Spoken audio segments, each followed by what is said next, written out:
नमस्कार दोस्तों, अगर आपको भी पाकिस्तान के खिलाफ भारत की ऐतिहासिक जीत पसंद आई हो तो इस वीडियो को दिल से एक लाइक जरूर करें। दोस्तों, एशिया कप 2025 का सुपर 4 का दूसरा और अब तक का सबसे रोमांचक सांसों को रोक देने वाला महामुकाबला आज क्रिकेट इतिहास की दो बड़ी टीमें भारत और पाकिस्तान के बीच दुबई अंतरराष्ट्रीय क्रिकेट स्टेडियम दुबई में खेला गया। ऐसे में मुकाबले की शुरुआत हुई भारत के टॉस जीतने को लेकर। जी हाँ, आज के इस रोंगटे खड़े कर देने वाले महामुकाबले में कप्तान सूर्य कुमार यादव ने टॉस जीता और पहले गेंदबाजी करने का फैसला किया और विपक्षी टीम पाकिस्तान को बल्लेबाजी के लिए आमंत्रित किया था। फिर मुकाबला शुरू हुआ। रनों की बारिश करने के इरादे से पाकिस्तान की ओर से साहिबजादा फरहान और फखर जमान ओपनिंग बल्लेबाजी करने के लिए मैदान में उतरे। दोस्तों, इन दोनों ही बल्लेबाजों के कंधों पर इस महामुकाबले में अपने टीम को एक विस्फोटक ओपनिंग शुरुआत दिलाने की बड़ी जिम्मेदारी थी। लेकिन दोस्तों, मैच के पहले ही ओवर में एक बड़ा वाकया मैदान पर देखने को मिला, जहां पर पहला और लेकर आए तूफानी गेंदबाज हार्दिक पांड्या की तीसरी ही गेंद पर स्ट्राइक पर मौजूद पाकिस्तानी ओपनिंग बल्लेबाज साहिबजादा फरहान ने बड़ा शॉट खेलने का प्रयास किया। लेकिन दोस्तों, गेंद उनके बल्ले से ठीक से नहीं लगी और बाउंड्री पर खड़े अभिषेक शर्मा के हाथ में चली गई। लेकिन इस मिले हुए सुनहरे मौके को अभिषेक शर्मा भुना नहीं पाए और आसान से कैच को गवा बैठे, जिस कारण जल्दी ही एक बड़ा जीवनदान साहिबजादा फरहान को मिल गया। बता दूं, बड़ा विकेट गंवाने के चलते गेंदबाजी कर रहे हार्दिक पांड्या गुस्से से काफी तिलमिलाते हुए नजर आए। लेकिन अच्छी बात यह रही कि इसके बाद पांड्या ने अपनी लाइन और लेंथ को शानदार तरीके से बरकरार रखा और पहले ओवर में पाकिस्तान को मात्र 8 ही रन बनाने दिए। लेकिन दोस्तों, दूसरे ओवर में गेंदबाजी करने आए जसप्रीत बुमराह के खिलाफ पाकिस्तान के दूसरे ओपनिंग बल्लेबाज फखर जमान ने आते ही आतंक मचा दिया और लगातार तीसरी और चौथी गेंद पर जोरदार शॉट जड़ते हुए गेंद को सीधा सीमा रेखा के पार पहुंचा दिया। दोस्तों, पहले 2 ओवर में आज पाकिस्तान का एक तूफानी इंटेंट मैदान पर नजर आ रहा था, खास करके फखर जमान की ओर से, जिन्होंने दूसरे ओवर में जसप्रीत बुमराह को टारगेट करने के बाद मैच का तीसरा ओवर लेकर आए हार्दिक पांड्या को भी आड़े हाथों लिया और दूसरी गेंद पर एक बार फिर अपने बल्ले का बेहतरीन तरीके से नमूना पेश करते हुए गेंद को सीमा रेखा के पार पहुंचा दिया। लेकिन दोस्तों, कहते हैं ना, लालच बुरी बला होती है, और ऐसा ही कुछ हार्दिक पांड्या के तीसरे ही गेंद पर फखर जमान की ओर से देखने को मिला। जी हाँ, दूसरी गेंद पर चौका लगाने के बाद तीसरी गेंद पर एक बार फिर फखर जमान ने बड़ा शॉट खेलने का प्रयास किया। लेकिन दोस्तों, इस बार वह हार्दिक पांड्या की जाल में फंस गए और विकेट कीपर संजू सैमसन को एक आसान सा कैच थमाकर अपना कीमती विकेट गवा बैठे। आपको बता दें, फखर जमान को जोरदार शुरुआत तो मिली, लेकिन वह टीम के लिए एक बड़ी पारी खेलने से पूरी तरह चूक गए और 8 गेंद में 15 रन की पारी खेल पवेलियन का रास्ता नाप लिए। दोस्तों, पाकिस्तान को शुरुआत तो एक ताबड़तोड़ अंदाज से मिली थी, लेकिन अब बड़ा झटका लग जाने के चलते पाकिस्तानी प्रशंसकों के चेहरे पर निराशा साफ तरीके से झलक रही थी। ऐसे में दोस्तों, अब भारतीय गेंदबाजों का सामना करने 3 नंबर पर मैदान में उतरे सैम अयूब और आते अपने पारी की दूसरी ही गेंद पर हार्दिक पांड्या के खिलाफ नए बल्लेबाज सैम अयूब ने अपने बल्लेबाजी का नमूना पेश किया और एक बेहतरीन फुल शॉट जड़ते हुए अपने पारी का धमाकेदार तरीके से आगाज कर डाला। दोस्तों, भले ही पाकिस्तान ने अपना पहला विकेट जल्दी गंवाया था, लेकिन इसके बावजूद अब 3 ओवर का खेल खत्म होने तक 26 रन पाकिस्तान ने स्कोरबोर्ड पर लगा दिए थे। फिर चौथा ओवर लेकर आए एक बार फिर टीम इंडिया की ओर से घातक गेंदबाज जसप्रीत बुमराह लग रहा था। इस ओवर में जसप्रीत बुमराह अपने तेज गेंदबाजी से पाकिस्तान को दबाव में डालेंगे। लेकिन दोस्तों, पहले ओवर की तरह इस ओवर में भी बुमराह काफी महंगे साबित हुए, जहां पर पाकिस्तानी ओपनिंग बल्लेबाज फरहान ने उन्हें पहले और चौथी गेंद पर 2 बेहतरीन चौके जड़ दिए। दोस्तों, हर ओवर में आज पाकिस्तान की ओर से चौकों की बरसात मैदान पर देखने को मिल रही थी। पूरी तरीके से टीम इंडिया की तेज गेंदबाजी पावर प्ले में आज असफल होते हुए नजर आ रही थी, जिस कारण मैच के 5वें ओवर में टीम इंडिया के कप्तान सूर्य कुमार यादव ने गेंदबाजी में बड़ा बदलाव किया और गेंद थमाई अपने स्पिनर गेंदबाज वरुण चक्रवर्ती को। और दोस्तों, वरुण चक्रवर्ती ने भी आते ही अपनी जादुई गेंदबाजी में पहली 3 गेंद पर दोनों ही पाकिस्तानी बल्लेबाजों को काफी तंग कर दिया और इसी कारण चौथी गेंद पर सैम अयूब का एक बड़ा विकेट चटकाने का टीम इंडिया के पास मौका भी बना। लेकिन दोस्तों, पहले की तरह इस बार भी खराब फील्डिंग के चलते टीम इंडिया ने इस आसान से कैच को गवा दिया और इसका फायदा 5वीं ही गेंद पर उनके साथ ही बल्लेबाज फरहान ने उठाया और पीछे की ओर जोरदार शॉट मारते हुए वरुण चक्रवर्ती के खिलाफ चौका जड़ दिया। दोस्तों, आज की इस महामुकाबले में टीम इंडिया की ओर से अब तक काफी खराब फील्डिंग का दर्शन मैदान पर देखने को मिला था, लेकिन अच्छी बात यह थी कि अब पावर प्ले का मात्र अंतिम 1 ओवर बचा था। ऐसे में दोस्तों, यह अंतिम ओवर लेकर आए टीम इंडिया की ओर से तूफानी गेंदबाज जसप्रीत बुमराह। परंतु इस बार भी बुमराह के ओवर की शुरुआत काफी खराब रही और दूसरी ही गेंद पर पाकिस्तानी ओपनिंग बल्लेबाज फरहान ने मिड विकेट की ओर पुल शॉट जड़ते हुए तेज तर्रार चौका जड़ दिया। वही बुमराह के ओवर की अंतिम गेंद को भी चौके में तब्दील करते हुए पावर प्ले का 6 ओवर का खेल खत्म होने तक पाकिस्तान को 56 रनों तक पहुंचा डाला। दोस्तों, देखा जाए तो पावर प्ले के पहले 6 ओवर का खेल अब तक पूरी तरीके से पाकिस्तान के हित में रहा था, लेकिन भारत जैसी बड़ी टीम के सामने विशाल लक्ष्य खड़ा करना था तो पावर प्ले के बाद भी मैदान में मौजूद पाकिस्तान के दोनों ही बल्लेबाजों को अपने इसी लय को बरकरार रखते हुए ताबड़तोड़ बल्लेबाजी करना जरूरी था। और दोस्तों, ऐसा ही कुछ अंदाज की पाकिस्तानी ओपनिंग बल्लेबाज फरहान की ओर से देखने को भी मिला। जी हाँ, पावर प्ले के बाद अगला यानी मैच का 7वां ओवर लेकर आए कुलदीप यादव का तो दोनों ही बल्लेबाजों ने सम्मान किया और इस ओवर में मात्र 3 ही रन बनाए। लेकिन दोस्तों, जैसे ही अगले ओवर में वरुण चक्रवर्ती गेंदबाजी करने आए, स्ट्राइक पर मौजूद फरार ने उनके खिलाफ अपना रुद्र रूप अपनाया और आगे बढ़कर बाउंड्री पर खड़े फील्डर के सर के ऊपर से एक गगनचुंबी छक्का जड़ दिया। दोस्तों, पावर प्ले खत्म हो चुका था, लेकिन इसके बावजूद पाकिस्तान की रनों की रफ्तार कम होने का नाम नहीं ले रही थी। और दोस्तों, इसी बीच मैच के 9वें ओवर में दोनों ही पाकिस्तानी बल्लेबाजों ने मैदान में धमाल मचा डाला और गेंदबाजी करने आए। कुलदीप यादव को दिन में तारे दिखा डाले। जी हाँ, पहले सैम अयूब ने कुलदीप को आगे निकलकर एक गगनचुंबी छक्का जड़ा तो वहीं इसी ओवर की चौथी गेंद पर फरहान ने भी अपने अनुभव का फायदा उठाते हुए गेंद को सीधे स्टेडियम पार पहुंचा डाला। दोस्तों, पावर प्ले में जहां टीम इंडिया के तेज गेंदबाजों की पिटाई देखने को मिल रही थी, तो अब टीम इंडिया के सबसे बेहतरीन गेंदबाज कुलदीप यादव भी पाकिस्तान के सामने हताश, निराश और परेशान नजर आ रहे थे, क्योंकि कुलदीप यादव की इस ओवर में पाकिस्तान के दोनों ही बल्लेबाजों ने कुल मिलाकर 13 रन बटोर डाले थे। पूरी तरीके से अब टीम इंडिया पर दबाव बढ़ते जा रहा था, जिस कारण और एक बदलाव टीम इंडिया की ओर से देखने को मिला, जहां पर कप्तान सूर्या ने इस बार गेंद थमाई अपने अनुभवी गेंदबाज अक्षर पटेल को। लेकिन दोस्तों, सेट हुए बल्लेबाज फरहान ने अक्षर पटेल को भी बिल्कुल भी नहीं बख्शा और ओवर की तीसरी गेंद पर एक बार फिर अपने बल्ले का मुंह खोला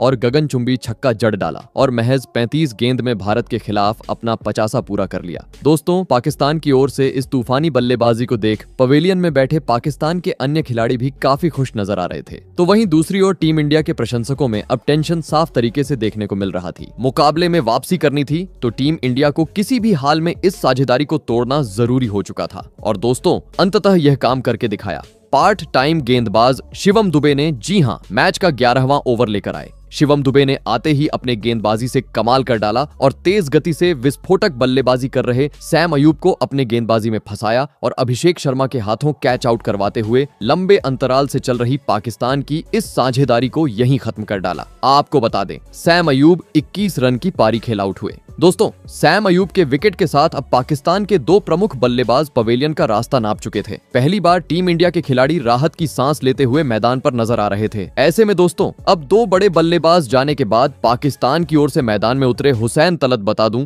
शिवम दुबे ने इस ओवर में विकेट लेने के साथ मात्र 5 ही रन खर्च किए। दोस्तों, पिछले ओवर में तेज गेंदबाज शिवम दुबे को विकेट मिला था, लेकिन इसके बावजूद अगले ओवर में टीम इंडिया की ओर से गेंदबाजी की कमान संभाली जादुई स्पिनर गेंदबाज वरुण चक्रवर्ती ने। और दोस्तों, वरुण चक्रवर्ती ने भी इस बार अपने बेहतरीन गेंदबाजी से यह ओवर काफी नपातुला डाला और मात्र पाकिस्तान के बल्लेबाजों को 6 ही रन बटोरने दिए। दोस्तों, धीरे धीरे मानो जैसे अब टीम इंडिया इस मुकाबले में वापसी करते हुए नजर आ रही थी, क्योंकि बीते हुए 2 ओवर में पाकिस्तान अब तक मात्र 13 ही रन बना पाई थी। वही अगला ओवर यानी मैच का 13वां ओवर भी शिवम दुबे ने अपने स्पेल का काफी बेहतरीन तरीके से डाला और इस ओवर में भी दोनों ही पाकिस्तानी बल्लेबाजों को बांध के रखा और मात्र 4 ही रन दिए। दोस्तों, टीम इंडिया का मानो जैसे पलटवार मुकाबले में देखने को मिल रहा था। भले ही टीम इंडिया विकेट चटकाने में सफल नहीं हो पा रही थी, लेकिन अब रनों पर अंकुश भारतीय गेंदबाजों ने जरूर लगा दिया था। वही अब इस धीमी गति से रन को बनते हुए देख पाकिस्तानी बल्लेबाज भी दबाव महसूस करने लगे थे और दोस्तों, इसी दबाव में मैच के 14वें ओवर में लेफ्ट हैंडेड बल्लेबाज हुसैन तलत गलती कर बैठे और गेंदबाजी करने आए।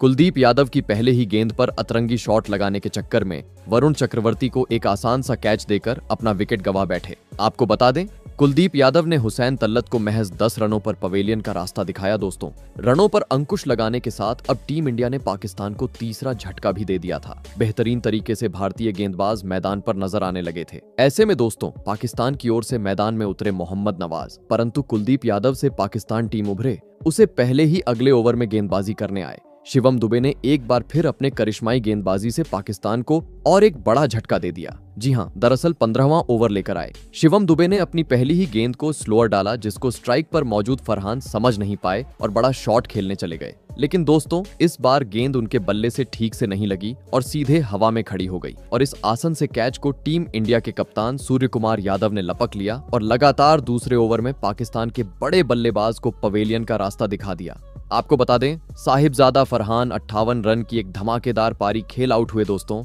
टीम इंडिया का मानो जैसे पलटवार अब मैदान पर देखने को मिल रहा था, क्योंकि बीते हुए 2 ओवर में टीम इंडिया के गेंदबाजों ने पाकिस्तान के दोनों ही सेट बल्लेबाजों को पवेलियन का रास्ता दिखा दिया था। ऐसे में दोस्तों इस संकट की घड़ी से संवारने अब पाकिस्तान की ओर से मैदान में उतरे खुद कप्तान सलमान आगा, लेकिन आते ही अब मौजूद मोहम्मद नवाज और सलमान आगा को चौकों छक्कों में डील करना जरूरी हो चुका था, क्योंकि अब पाकिस्तान के पास मात्र 30 गेंद का खेल बचा हुआ था। ऐसे में दोस्तों 16वां ओवर इंडिया की ओर से वरुण चक्रवर्ती लेकर आए, लेकिन वरुण चक्रवर्ती के खिलाफ इस ओवर में मैदान में मौजूद पाकिस्तान के दोनों ही बल्लेबाज बड़ा शॉट खेलने में पूरी तरह असफल रहे और इक्का दुक्का ही रन बटोर पाए। दोस्तों वरुण चक्रवर्ती का ओवर शांत रहा था, लेकिन अगले ही ओवर में पाकिस्तानी कप्तान सलमान आगा ने कुलदीप यादव के खिलाफ अपना आक्रामक रूप दिखाया और पहले ही गेंद पर कदमों का इस्तेमाल करते हुए सामने की ओर 90 मीटर का आसमानी छक्का जड़ दिया। लगने लगा अब यह ओवर काफी बड़ा साबित होगा, लेकिन दोस्तों इसके बाद कुलदीप यादव ने अपने अनुभव का फायदा उठाया और नपीतुली गेंदबाजी करते हुए इसके बाद 6 गेंद होने तक इस ओवर में मात्र 8 ही रन खर्च किए। परंतु दोस्तों पिछले ओवर में शांत रहने का बदला अगले ओवर में मोहम्मद नवाज ने बखूबी तरीके से उठाया, जिन्होंने अभी तक इस मुकाबले में बेहतरीन गेंदबाजी करने वाले शिवम दुबे को अपने स्पेल के अंतिम ओवर में बुरी तरह फोड़ दिया और इस ओवर की शुरुआत ही एक आसमानी छक्के के साथ की, तो वहीं तीसरी गेंद पर भी पीछे की ओर एक जोरदार चौका जड़ डाला और शिवम दुबे के इस ओवर में करीबन 17 रन बटोर डाले। दोस्तों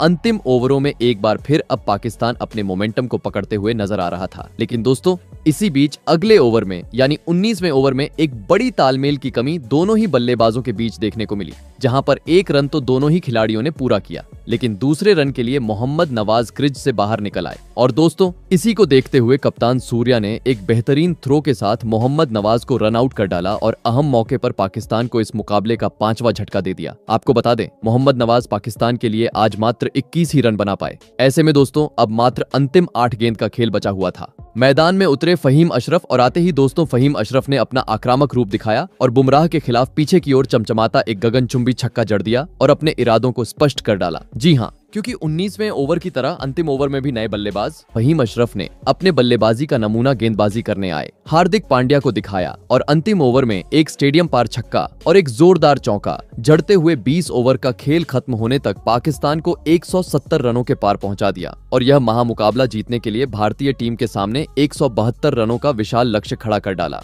ऐसे में दोस्तों इसके बाद पाकिस्तान से मिले 172 रनों के लक्ष्य का पीछा करने भारत की ओर से शुभमन गिल और अभिषेक शर्मा बल्लेबाजी करने के लिए मैदान में उतरे। दोस्तों पाकिस्तान ने दिया हुआ लक्ष्य बड़ा था, ऐसे में दोनों ही बल्लेबाजों पर विस्फोटक अंदाज में शुरुआत दिलाने की बड़ी जिम्मेदारी थी और ऐसा ही कुछ टीम इंडिया के ओपनिंग बल्लेबाज अभिषेक शर्मा ने पहले ही गेंद पर करके भी दिखाया। जी हां, पाकिस्तान की ओर से पहला ओवर लेकर आए शाहीन अफरीदी के खिलाफ स्ट्राइक पर मौजूद अभिषेक शर्मा ने पहले ही गेंद पर अपना हाथ खोला और पीछे की ओर बेहतरीन फुल शॉट जड़ते हुए गगनचुंबी छक्का जड़ दिया और अपने पारी का धमाकेदार तरीके से आगाज कर डाला। बता दूं, अभिषेक शर्मा का यह छक्का इतना खूबसूरत था कि पवेलियन में बैठे टीम इंडिया के कप्तान सूर्य कुमार यादव भी इसको देखते रह गए। दोस्तों पाकिस्तान की ओर से पहला ओवर शाहिद अफरीदी ने डाला था, लेकिन दूसरे ओवर में ही कप्तान सलमान आगा ने स्पिनर गेंदबाज को भारत के खिलाफ लगा दिया, जहां पर गेंदबाजी पर आए सैम अयूब। लेकिन दोस्तों टीम इंडिया के दूसरे ओपनिंग बल्लेबाज शुभमन गिल ने गेंदबाजी पर आए सैम अयूब का बिल्कुल भी सम्मान नहीं किया और तीसरी गेंद को जहां पीछे की ओर धकेलते हुए चौका जड़ दिया, तो वही अगली गेंद पर कट लगाते हुए शानदार तरीके से और 4 रन बटोर ली। दोस्तों टीम इंडिया के दोनों ही ओपनिंग बल्लेबाजों का काफी आक्रामक रवैया अब तक पहले 2 ओवर में देखने को मिला था, लेकिन असली मजा देखने को मिला मैच के तीसरे ओवर में, जहां पर एक बार फिर शाहीन अफरीदी गेंदबाजी पर आए और दोस्तों इस बार अभिषेक शर्मा की जगह शुभमन गिल ने उनका समाचार लिया और इस ओवर में भी अपने बल्ले का कमाल दिखाते हुए लगातार 2 गेंद को सीमा रेखा के पार पहुंचा दिया। दोस्तों आज पाकिस्तान के लिए शाहीन अफरीदी काफी महंगे साबित होते जा रहे थे, क्योंकि अभी तक किए हुए 2 ओवर में अब तक वह 21 रन खर्च कर चुके थे।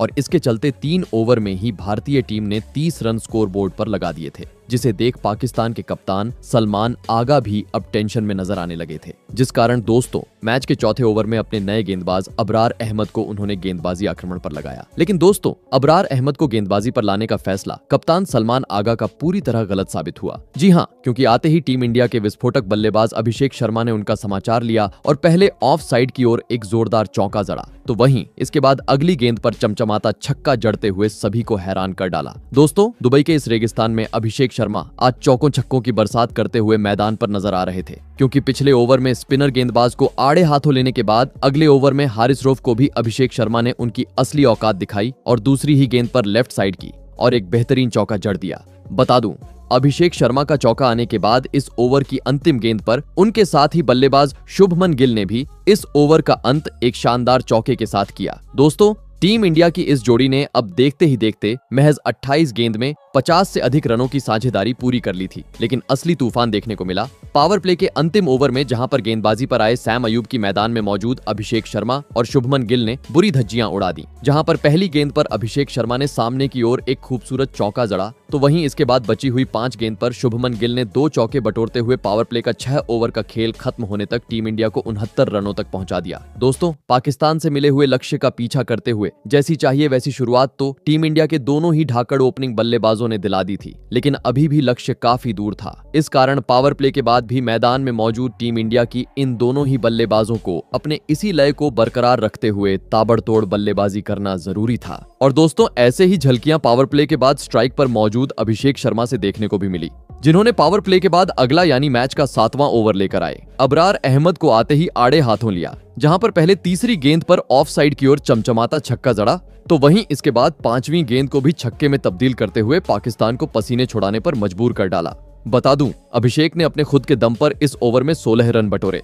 दोस्तों पाकिस्तान ने दिया हुआ लक्ष्य तो बड़ा था, लेकिन टीम इंडिया की ओपनिंग जोड़ी के ताबड़तोड़ बल्लेबाजी के सामने वह भी छोटा नजर आ रहा था, क्योंकि पिछले ओवर में 16 रन बनाने के बाद अगले ओवर में एक बार फिर अभिषेक शर्मा ने अपना आक्रामक अंदाज जारी रखा और गेंदबाजी करने आए। सैम अयूब के खिलाफ जोरदार चौका जड़ते हुए मैच 24 गेंद में अपना तूफानी 50 जड़ दिया। बता दूं, अभिषेक शर्मा का यह 50 इतनी तेज गति से आया था कि जिसे देखकर टीम इंडिया के कोच खुद गौतम गंभीर भी खड़े होकर उनकी प्रशंसा करते हुए नजर आए। दोस्तों टीम इंडिया यह ढाकड़ बल्लेबाजी देखकर पाकिस्तान का हर गेंदबाज पूरी तरीके से हताश, निराश और परेशान हो चुका था, क्योंकि पाकिस्तानी कप्तान सलमान आगा अपना हर पेतरा आजमा चुके थे। लेकिन शुभमन गिल और अभिषेक शर्मा के सामने कोई भी पेतरा आज पाकिस्तान का काम नहीं कर रहा था। जो भी गेंदबाज आ रहा था काफी बुरी तरह मार खाते हुए जा रहा था, और इसी के चलते देखते ही देखते इन दोनों ही बल्लेबाजों ने तीसरे विकेट के लिए 100 से अधिक रनों की साझेदारी भी पूरी कर ली। धीरे धीरे पाकिस्तान इस मुकाबले से अब दूर होते जा रही थी, वापसी करनी थी, तो किसी भी हाल में अब इस जोड़ी को तोड़ना पाकिस्तान के लिए जरूरी हो चुका था। और दोस्तों आखिरकार यह काम करके दिखाया। मैच का 10वां ओवर लेकर आए फहीम अशरफ ने, जिन्होंने अपने ओवर की 5वीं गेंद को अंदर की तरफ डाला, जिसको स्ट्राइक पर मौजूद टीम इंडिया के बेहतरीन बल्लेबाज शुभमन गिल समझ नहीं पाए और सीधा क्लीन बोल्ड होते हुए अपना कीमती विकेट गंवा बैठे। आपको बता दें, पाकिस्तान के खिलाफ आज के इस माह मुकाबले में शुभमन गिल 47 रन की धमाकेदार पारी खेल आउट हुए। दोस्तों एक लंबे साझेदारी का अंत अब पाकिस्तान ने कर दिया था। ऐसे में अब 3 नंबर पर टीम इंडिया को संभालने मैदान में उतरे खुद कप्तान सूर्य कुमार यादव, जिनसे इस महामुकाबले में टीम इंडिया के सभी प्रशंसक एक बड़ी पारी की आस लगाकर बैठे थे। परंतु दोस्तों शुभमन गिल के विकेट गिर जाने के बाद मैदान में उतरे सूर्य कुमार यादव आज के इस महामुकाबले में इंडिया के लिए कुछ खास योगदान नहीं दे पाए और अगले ही ओवर में गेंदबाजी करने आए हारिस रऊफ के खिलाफ बड़ा शॉट खेलने के चक्कर में बाउंड्री पर कैच आउट होते हुए अपना महत्वपूर्ण विकेट गंवा बैठे। आपको बता दें, सूर्य कुमार यादव आज के महामुकाबले में अपना खाता भी नहीं खोल सके। दोस्तों एक वक्त काफी मजबूत स्थिति में नजर आ रही भारतीय टीम ने अब लगातार दूसरे ओवर में अपने 2 बड़े बल्लेबाजों को गंवा दिया था, जिस कारण पहली बार अब टीम इंडिया के प्रशंसकों के चेहरे पर चिंता नजर आ रही थी, तो वहीं दूसरी ओर पाकिस्तानी खिलाड़ी खुशी से झूम उठे थे। ऐसे में दोस्तों 2 प्रमुख बल्लेबाज पेवेलियन लौट जाने के बाद अब टीम इंडिया की ओर से मैदान में उतरे तिलक वर्मा। बता दूं, सूर्य कुमार यादव के रूप में बड़ा झटका लग जाने के चलते इस ओवर में टीम इंडिया 3 ही रन बटोर पाई थी। लग रहा था अब यहां से टीम इंडिया की रन गति धीमी होगी, लेकिन दोस्तों अभिषेक शर्मा आज कहां रुकने वाले थे। जी हां, क्योंकि 11वें ओवर में झटका लग जाने के बावजूद मैच के 12वें ओवर में सेट बल्लेबाज अभिषेक शर्मा ने गेंदबाजी करने आए फहीम अशरफ के खिलाफ अपना आक्रामक अंदाज जारी रखा और इस ओवर में पहले सामने की ओर अंपायर के सर के ऊपर से जोरदार चौका जड़ डाला, तो वहीं चौथी गेंद पर बेहतरीन तरीके से कट लगाते हुए गेंद को सीमा रेखा के पार पहुंचा डाला। लेकिन दोस्तों, अगले ही ओवर में धुआंधार पारी खेल रहे अभिषेक शर्मा अंततः अपना धैर्य खो बैठे। जहां पर गेंदबाजी करने आए अबरार अहमद के खिलाफ तो पहले अभिषेक शर्मा ने एक गगनचुंबी छक्का जड़ा, परंतु इसके बाद दूसरी ही गेंद पर अभिषेक शर्मा गलती कर बैठे और एक बार फिर गेंद को सीमा रेखा के पार पहुंचाने के चक्कर में बाउंड्री पर खड़े खिलाड़ी को एक आसान सा कैच थमाकर अपना कीमती विकेट गंवा बैठे। आपको बता दें, अभिषेक शर्मा ने आज पाकिस्तान के खिलाफ 74 रन की एक मैच जीताऊ पारी खेली। ऐसे में दोस्तों, प्रमुख बल्लेबाज के विकेट गिर जाने के बाद अब मैदान में उतरे अनुभवी खिलाड़ी संजू सैमसन। दोस्तों, भले ही अभिषेक शर्मा टीम इंडिया का साथ छोड़ चुके थे, लेकिन देखा जाए तो वह अपना काम पूरा कर चुके थे। जी हां, क्योंकि अब टीम इंडिया को अंतिम 40 गेंद पर जीत के लिए महज 40 रनों की जरूरत थी। पूरी तरीके से मुकाबला टीम इंडिया के पकड़ में था और दोस्तों, इस पकड़ को मजबूत करते हुए दिखाई दिए संजू सैमसन, जिन्होंने आते ही अपने पारी की छठी गेंद पर एक खूबसूरत कवर ड्राइव खेला और गेंद को सीधा सीमा रेखा के पार पहुंचा डाला। दोस्तों, टीम इंडिया के एक के बाद एक 4 बड़े बल्लेबाज तो पवेलियन लौट चुके थे, लेकिन रनों के रफ्तार पर बिल्कुल भी पाकिस्तानी गेंदबाज अंकुश नहीं लगा पा रहे थे, क्योंकि संजू सैमसन के एक बेहतरीन चौका लगाने के बाद अगले ओवर में शाहीन अफरीदी के खिलाफ तिलक वर्मा ने भी अपने मैदान में होने का सबूत पेश किया और सामने की ओर अपने पारी का पहला चौका जड़ दिया और टीम इंडिया के जीत के उम्मीदों को और पक्का कर डाला, क्योंकि अब टीम इंडिया को अंतिम 5 ओवर में जीत के लिए मात्र 32 रनों की जरूरत थी। लेकिन दोस्तों, इसी बीच मैच का 16वां ओवर पाकिस्तान के लिए काफी शानदार रहा, जहां पर गेंदबाजी करने आए अबरार अहमद ने काफी नपी तुली गेंदबाजी डाली और इस ओवर में मात्र 3 ही रन दिए। वहीं अगले ओवर में गेंदबाजी पर आए हारिस रऊफ ने भी पहली 3 गेंद पर दोनों ही बल्लेबाजों को बांध के रखा और मात्र 2 रन बनाने का मौका दिया, जिस कारण दोस्तों दबाव बढ़ने लगा और इसी दबाव में अगले ही गेंद पर स्ट्राइक पर मौजूद संजू सैमसन गलती कर बैठे और तेज अंदर आई हुई गेंद में फंस गए और सीधा क्लीन बोल्ड होते हुए अहम मौके पर टीम इंडिया का साथ छोड़ गए। आपको बता दें, पाकिस्तान के खिलाफ संजू सैमसन 13 रन बनाकर आउट हुए लग रहा था। अब यहां से टीम इंडिया पर दबाव ज्यादा बढ़ेगा। लेकिन दोस्तों, संजू के आउट होने के बाद मैदान में उतरे हार्दिक पांड्या ने आते ही अपने बल्लेबाजी का करिश्मा दिखाया और अपने पारी की पहली ही गेंद पर बेहतरीन फ्लिक शॉट जड़ते हुए चौका लगा दिया, जिस कारण अंतिम 18 गेंद पर भारतीय टीम को अब मात्र 19 रनों की जरूरत थी। लग रहा था अंतिम ओवर तक मुकाबला जरूर जाएगा, लेकिन दोस्तों, इससे पहले ही तिलक वर्मा ने मैच के 18वें ओवर में अपना बेहतरीन खेल दिखाया और पुल शॉट जड़ते हुए गेंद को सीधे स्टेडियम पार पहुंचा दिया और पूरी तरीके से पाकिस्तान को इस मुकाबले से बाहर कर डाला। जी हां, क्योंकि अब टीम इंडिया को मात्र 12 रनों की जरूरत थी और ये 12 रन भी मैच के 19वें ओवर में तिलक वर्मा ने एक छक्का और एक जोरदार चौक जड़ते हुए काफी आसानी से बना लिए और 6 विकेट से टीम इंडिया को इस माह मुकाबले में एक धमाकेदार जीत दिला दी। तो दोस्तों, आपको कैसी लगी हमारी ये वीडियो कमेंट करके जरूर बताइएगा। धन्यवाद।